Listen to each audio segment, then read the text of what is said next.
নমস্কার বন্ধুরা, Rupa's simple and daily লাইফে আপনাদের সবাইকে অনেক অনেক স্বাগত। আজ শেয়ার করব পালং শাকের একদম নতুন অবাক করা একটা রেসিপি। দুর্দান্ত লোভনীয়, ছোট বড় সবাই ভীষণ মজা করে খাবে। আর বানিয়ে নেওয়াও যেমন সহজ, আর পালং শাক তো ভিটামিন আর আয়রনে ভরপুর। তাহলে চলুন শুরু করা যাক আজকের অবাক করা রেসিপিটি। পুরো রেসিপিটা দেখার অনেক অনেক অনুরোধ রইল সকলের কাছে। আর রেসিপিটা যদি ভালো লাগে প্লিজ বন্ধুরা ভিডিওর শেষে একটা লাইক, কমেন্ট, শেয়ার ও সাবস্ক্রাইব করে আমার পাশে থাকবেন। রেসিপি তৈরি করব বলে এখানে নিয়ে নিয়েছি আমি ছোট আটির এক আটি পালং শাক। পালং শাকটাকে আমি এই গোটা অবস্থাতেই খুব সুন্দর করে আমি পরিষ্কার করে জল দিয়ে ধুয়ে নিয়েছি বন্ধুরা। এইবার এই মোটার এই অংশগুলোকে কেটে বাদ দিয়ে সুন্দর করে একটু ছোট ছোট করে শাকটাকে আমি কেটে নেব। শাকগুলো আমি এইভাবে ছোট করে কেটে নিয়ে ফিরে এসেছি বন্ধুরা। এবার এই শাকটাকে সরিয়ে রেখে একটা আলুর আমি এইভাবে খোসা ছাড়িয়ে নিয়েছি। এবার এই আলুটাকে আমি একটু গ্রেট করে নেব।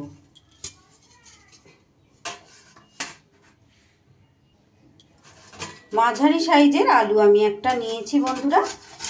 এবার আলুটাকে এইভাবে পুরো আলুটা আমি গ্রেট করে নেব। আলুটা কিন্তু আমার গ্রেট করা হয়ে গেছে। এবার এতে জল দিয়ে বেশ ভালো করে 2-3 বার জল পাল্টে আলুটাকে আমি ধুয়ে নেব। আলুটা থেকে আমি 2-3 বার জল ফেলে দিয়েছি। এইবার এই আলুটা এইভাবে জল থেকে হাতে করে চিপে নিয়ে আমি এই শাকের মধ্যে দিয়ে দেব। পুরো আলুটাকে এইভাবে আমি নিয়ে নেব। পুরো আলুটা আমি এইভাবে জল চিপে দিয়ে দিলাম। এইবার এখানে দিয়ে দেব বন্ধুরা আমি 50 গ্রামের মতো মটর ডাল ভিজিয়ে রেখে দিয়েছিলাম আগের থেকে, সেইটাকে পেস্ট করে নিয়েছি। এই ডাল বাটাটা দিয়ে দিলাম। আমি এখানে মটর ডাল বাটা দিলাম, আপনারা চাইলে এখানে যে কোনো রকম ডালই কিন্তু বাটা এখানে ব্যবহার করতে পারেন। এবার এর মধ্যে আমি কিছু মশলা দিয়ে দেব। দিয়ে দিচ্ছি একটু লঙ্কার গুঁড়ো, একটু হলুদের গুঁড়ো দিয়ে দিচ্ছি, আর দিয়ে দিচ্ছি একটু চাট মশলা, আর দেব একটু চিনি। শাক যেহেতু একটু চিনি দিলে কিন্তু স্বাদটা খুব সুন্দর আসবে। এইবার আমি সব কিছু নুন দিইনি কিন্তু বন্ধুরা, আপনারা খেয়াল করেছেন নিশ্চয়ই নুন দেব না। নুন দিলেই কিন্তু শাক আছে তো বেশি পরিমাণে জল ছেড়ে দেবে। আর এই যে অনেকটা পরিমাণ দেখছেন, এই যেহেতু শাক এটা কিন্তু এতটা পরিমাণ থাকবে না। শাকের পরিমাণটা এরকম একটু বেশি দিতে হবে। আর ডাল বাটা আর আলুর পরিমাণটা কিন্তু এরকম কমই দিতে হবে, তবে কিন্তু খেতে সুন্দর লাগবে। একদম বেসিক একটা রেসিপি বন্ধুরা, সাধারণ একটা রেসিপি কিন্তু খেতে অসাধারণ, ভীষণ লোভনীয়, খুব টেস্টি একটা রেসিপি।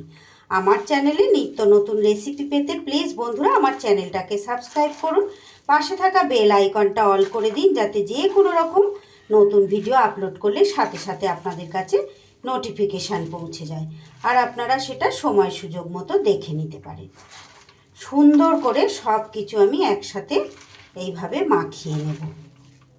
একদম চটকে চটকে মাখিয়ে নিতে হবে। নুনটা পরে ব্যবহার করব, এই মুহূর্তে নুনটা ব্যবহার করলেই শাকের পুরো জলটা এর মধ্যে ছেড়ে দেবে, অসুবিধা হবে। আর এইভাবে চটকে চটকে মেখে নিলে কিন্তু এটা অনেকটাই কমে যাবে। আমার চ্যানেলে নতুন বন্ধু, পুরনো বন্ধু সব বন্ধুদের অনেক অনেক স্বাগত, অনেক ভালোবাসা বন্ধুরা, অনেক শুভকামনা, আর সবাইকে অসংখ্য ধন্যবাদ এইভাবে ভালোবেসে আমার পাশে থাকার জন্য। খুব সুন্দর করে হাত দিয়ে চটকে চটকে এটা কিন্তু আমার মাখা হয়ে গেছে। দেখুন বন্ধুরা কতটা কমে গেছে। এটা এইভাবেই চটকে চটকে এটা মেখে নিতে হবে। এটা আমি মিনিট 10-এর জন্য এইভাবে রেখে দেব। 10 মিনিট পর আমি গ্যাসে কড়াই বসিয়ে কড়াইতে দিয়ে দিয়েছি রাইস ব্র্যান অয়েল। তেলটা গরম হতে হতে এদিকে এটার মধ্যে আমি দিয়ে দিচ্ছি পরিমাণ মতো নুন। নুন দিয়ে এবার এটাকে খুব ভালো করে মাখিয়ে নেব। সুন্দর করে আমি মাখিয়ে নিয়েছি।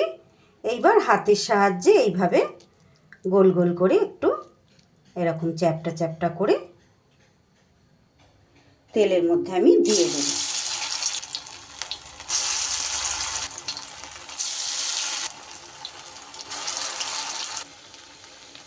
এরপরে আস্তে আস্তে একদিক ভাজা হয়ে গেলে উল্টে পাল্টে মচমচে করে ভেজে নেব। একদম সহজ অথচ ইউনিক একটা রেসিপি বন্ধুরা। এইভাবে একবার তৈরি করে খাবেন, স্বাদ মুখে একদম লেগে থাকবে। সবসময়ই তো আমরা পালং শাকের ডালনা, পালং শাকের চচ্চড়ি এগুলো রান্না করে খেয়ে থাকি, কিন্তু এভাবে করলেও দারুণ স্বাদ হয়। একবার খেয়ে দেখলেই আপনারা বুঝতে পারবেন, একদম ইউনিক একটা রেসিপি। এগুলো কিন্তু বেশ আমার উল্টে পাল্টে লাল লাল করে ভাজা হয়ে গেছে।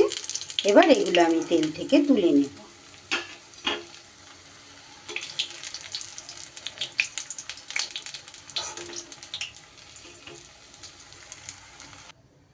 এইভাবে একই রকম করে আবারও আমি দিয়ে দেব। সবগুলোই এইভাবে এক এক করে ভেজে নেব।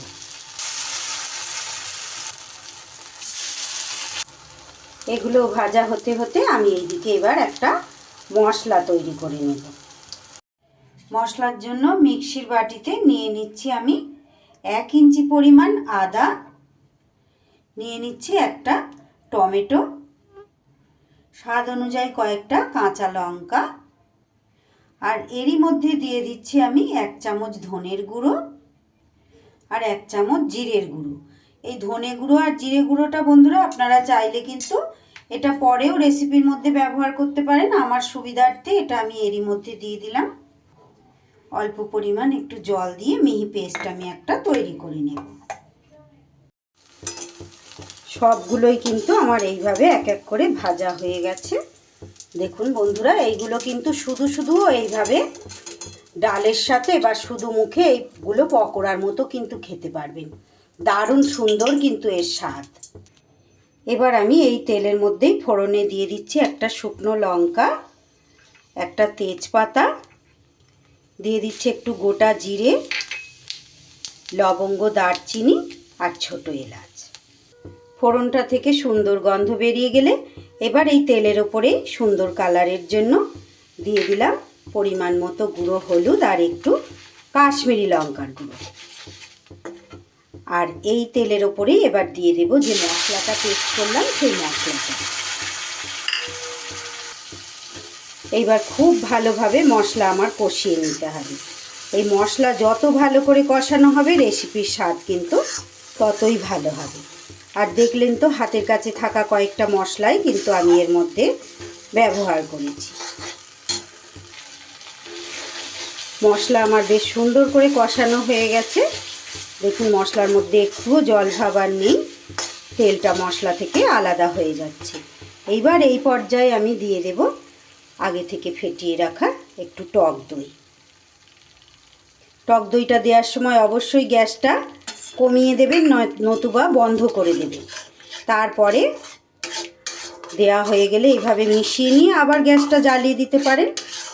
সুন্দর করে এইভাবে টক দইটা দিয়েও আমি বেশ কিছু সময় আবারও কষিয়ে নেব।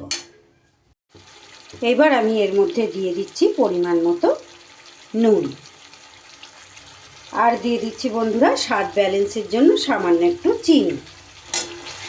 যেহেতু শাকের রেসিপি একটু কিন্তু মিষ্টি মিষ্টি, আর যেহেতু টক দই দিয়েছি স্বাদ ব্যালেন্সের জন্য চিনিটা আমি ব্যবহার করলাম। আপনারা চাইলে এটা স্কিপ করে দিতে পারেন। আপনারা চাইলে কিন্তু এই গ্রেভির মধ্যে আলু দিতে পারেন বন্ধুরা। আমি এখানে আলু দিইনি, এখানে ডুমো ডুমো করে আলু কেটেও কিন্তু আপনারা দিতে পারেন, দারুণ লাগবে খেতে। সুন্দর করে ভালো করে মশলা যতক্ষণ না পর্যন্ত পুরোপুরি মশলা থেকে জলটা টেনে যাচ্ছে ততক্ষণ পর্যন্ত কিন্তু কষিয়ে নিতে হবে। আমার আজকের রেসিপি যদি ভালো লাগে প্লিজ বন্ধুরা একটা লাইক করে দেবেন, ছোট্ট একটা কমেন্ট করে জানিয়ে যেতে ভুলবেন না যে আমার আজকের এই রেসিপি আপনাদের কেমন লাগলো। একদম ইউনিক একটা রেসিপি বন্ধুরা আমি শেয়ার করছি, আশা করছি আপনাদের প্রত্যেকের ভালো লাগছে। খুব ভালো লাগলে প্লিজ বন্ধুরা একটু শেয়ার করে দেবেন বন্ধু বান্ধবের মাঝে, এইভাবেই সবাইকে দেখার সুযোগ করে দেবেন। মশলা থেকে এইবার কিন্তু আমার আস্তে আস্তে তেলটা ওপরে ভেসে উঠছে। মশলা আমার খুব ভালো করে কষানো হয়ে গেছে। এই রেসিপিটা এর আগে আপনারা কেউ খেয়েছেন কি না অবশ্যই আমাকে কমেন্ট বক্সে জানাতে ভুলবেন না। আর যদি না খেয়ে থাকেন দেরি না করে খুব তাড়াতাড়ি কিন্তু নিরামিষ দিনে বানিয়ে ফেলুন। একদম সম্পূর্ণ নিরামিষ আর দারুণ লোভনীয় খেতে। পালং শাক তো এমনি অনেকেই খেতে চায় না, বিশেষ করে বাচ্চারা, কিন্তু এইভাবে তৈরি করে দিলে কিন্তু বাচ্চা বড় সবাই খুব ভালো করে খেয়ে নেবে। আমি এবার জলটা দিয়ে দিলাম পরিমাণ মতো। আর এই সময় তো গোটা শীতকালই আছে আমাদের, প্রচুর পরিমাণে পালং শাক বাজারে পাওয়া যাচ্ছে। কচি কচি নিয়ে এসে দেরি না করে ঝটপট বানিয়ে ফেলুন। 2 মিনিট কিন্তু গ্রেভি খুব ভালো করে আমি ফুটিয়ে নিয়েছি। এখানে আমি ভাজা খাবো বলে কয়েকটা রেখে দিয়েছি। এইবার বাকি ভেজে নেওয়া বড়াগুলো গ্রেভিতে কিন্তু আমি দিয়ে দিলাম।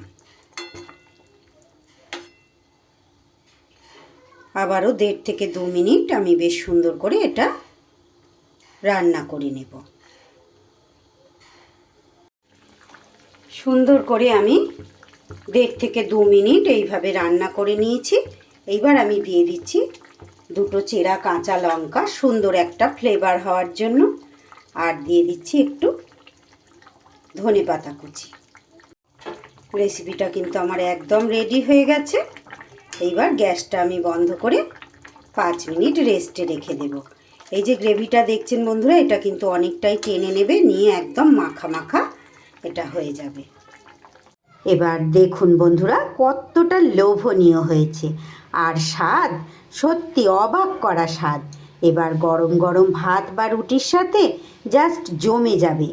রেসিপিটা যদি আপনাদের ভালো লাগে প্লিজ বন্ধুরা একটু বেশি বেশি করে শেয়ার করে দেবেন, আর একটা লাইক দিতে ভুলবেন না কিন্তু। সবাই খুব ভালো থাকবেন, সুস্থ থাকবেন।